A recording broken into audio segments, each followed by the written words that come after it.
நிறைய candidate TNPSC group 2 எப்படி approach பண்ணன்னு சொல்லி நிறைய பேர் கேட்குறீங்க. நாங்கள் ஸ்கூல் புக் மட்டும் படித்தா போதுமான்னு சொல்லி கேட்குறீங்க. அப்படி எப்படி அவுட் சோர்ஸ் எல்லாம் எப்படி கேதர் பண்ணி படிக்கிறேன்னு நிறைய டவுட் கேட்குறீங்க.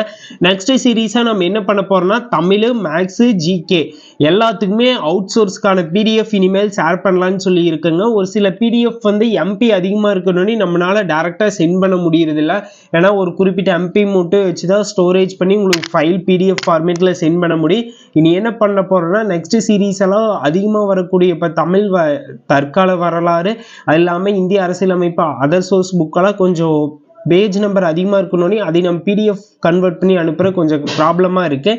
நெக்ஸ்ட் நீங்கள் என்ன பண்ணீங்கன்னா நம்மளோட டெலகிராம் சேனலில் ஜாயின் பண்ணிக்கிங்க. டெலகிராம் சேனலோட லிங்க் தேவைப்படுச்சுன்னா பயோவில் இருக்குது, இல்லாட்டி டெலகிராம்னு சொல்லி கமெண்ட் பண்ணுங்கள், உங்களுக்கு டேரெக்டாக வரும். இனிமேல் நம்ம என்ன பண்ண போகிறோம்னா அதர் சோர்ஸ்க்கான அப்டேட் 1 by 1 கொடுக்க போகிறோம். ப்ளஸ் முடிஞ்சளவு பிடிஎஃபாக நம்ம டேரெக்டாக கமெண்டில் ஃபார்மேட்டில் கொடுக்க முடிஞ்சாலும் கொடுக்குறேங்க. அப்படி இல்லாட்டி டெலகிராமில் அஃபிஷியலாக சென்ட் பண்ணிடுற தமிழ் மீடியம் இங்கிலீஷ் மீடியம் எல்லாத்துக்குமே இனிமேல் பர்ஃபெக்டாக வருங்க.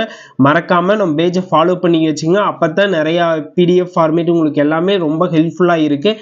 முடிஞ்ச அளவுக்கு நம்ம பேஜை உங்கள் ஃப்ரெண்டுக்கு ஷேர் பண்ணி விடுங்க. அப்போ தான் அவங்களுக்கு நம்ம ஷேர் பண்ணுறதால ரொம்ப யூஸ்ஃபுல்லாக இருக்குது. மறக்காமல் வீடியோ லைக் பண்ணுங்கள். லைக்கே வரதில்லை வீடியோக்கு.